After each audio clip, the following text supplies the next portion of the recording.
What on, guys? We're back at it with another NBA props first look for February 28th. Um, Recapping from yesterday, I gotta find it. Kaminga had 4 assists. I don't know when he hit it, but that seemed a little too free. DeJounte Murray only got to 32 PRA instead of 39 and a half. He started off slow, started dishing the ball towards the end. If he would have scored a little more, that would have been nice. Kind of a blowout against the Jazz, so that kind of sucked. If you follow us on Twitter, I dropped two taco plays, or well, three. One of them pushed because it was Donovan Mitchell and Trey Mann. Trey Mann to get 4 rebounds. He got four exactly. The other one was a hockey one with Jason Robertson and Andrei Vasilevsky that hits. There was actually a stat correction that helped us. The last one was SGA over 27 and a half points with Trey Murphy, who got 6 boards. So overall, it was a pretty decent day, but DeJounte would have just gotten to 40. It got bumped on the sports books to 40 as well. So that's kind of annoying, but two plays, it's from the same game actually. But you can tail on PrizePicks, sleeper, underdog, parlay play. You can bet them straight or parlay on the sports books. The reason why the reason why that I have just two from the same game is one, the game should be good, and I think you know where this is going. But I don't know. There's some props that haven't been like posted yet, and it could just be that I'm recording a little earlier than I normally do, but these are two spots I like. First one, Zubac over 9.5 rebounds. There's no Paul George, more playing time gonna go to him. Minus 120 on DraftKings. Lakers give up a little over 16 rebounds to opposing centers. He had 19 in their last matchup on the 7th. Clippers 3-point favorites over under of 236. So last game against the Kings, he got to 33 minutes, played majority of the first. And as we see here, he had 4 rebounds right off the bat in the first, so that's good. Got a pretty big break here. So we see here he's at 5 rebounds. Started well, not the entire, but played majority of the third. Got to 6 rebounds. Didn't get another one here, but the playing time is there. Um, no Paul George definitely helps this case, hopefully, with the Lakers giving up a bunch of rebounds. Like I said, last game against them, he had 19. Hoping that this helps, at least just that stat there. So we're gonna go with more there. I also just think with no Paul George, and obviously you saw it on here, no Paul George definitely helps. Hopefully Harden, who played 35 last game, doesn't steal a bunch of rebounds from him. So the next prop we're gonna go with is Austin Reeves over 19 and a half points and assists. He had 17 in their last matchup.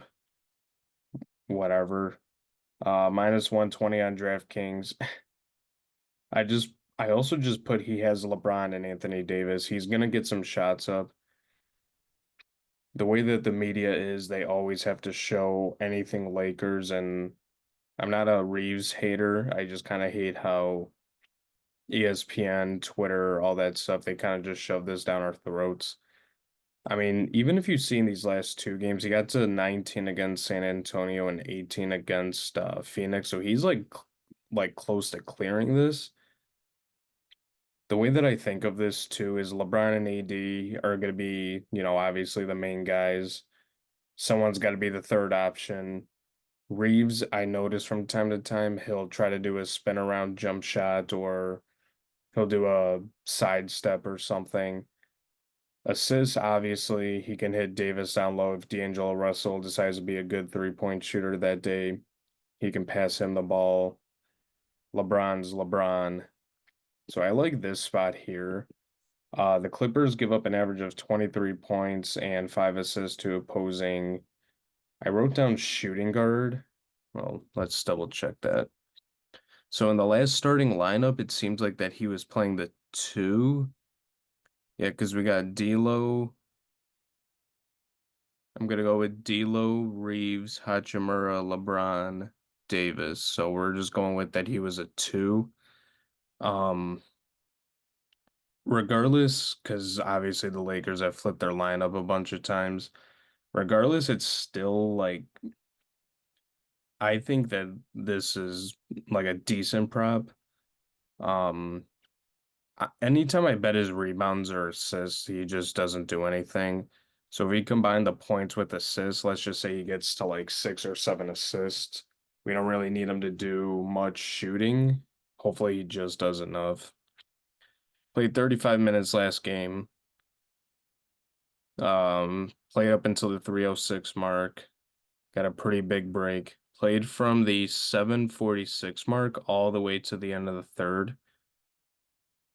So that definitely helps. Got a pretty decent break here. Practically close the game out with 52 seconds left. The minutes will be there. It's just a matter of if he shoots early or dishes early. If, you know, because I remember early on in the season betting on Tyrese Halliburton like PRA or PA, and he would get the ball to Miles Turner, just an example. He'll get the ball to Miles Turner. He barely gets bumped and he misses a layup. There's like the potential assists that are there. It's just a matter of if he gives it to Anthony Davis, if he makes it, if he gets it to LeBron and LeBron dunks the ball, you know what I mean? I think I think when people bet on these, they hope for more points. Like, let's just say with this one, they hope for more points, obviously. But I mean, if he's hitting a couple threes here and there and then dishes the ball a little bit and, you know, I wonder what, do they have his prop out? Thought I saw it. They do some weird stuff where they only have like demons or goblins out from time to time. I mean, that's okay. Um,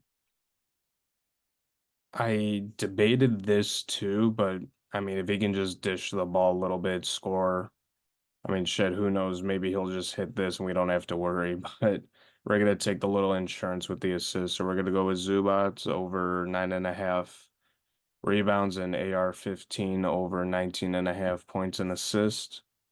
And that'll do it. So, like I always say, you can tail on PrizePicks, sleeper, underdog, parlay play. You can bet them straight on the sports books if you want. Make sure to like and subscribe if you haven't already, and I'll see you guys in the next one.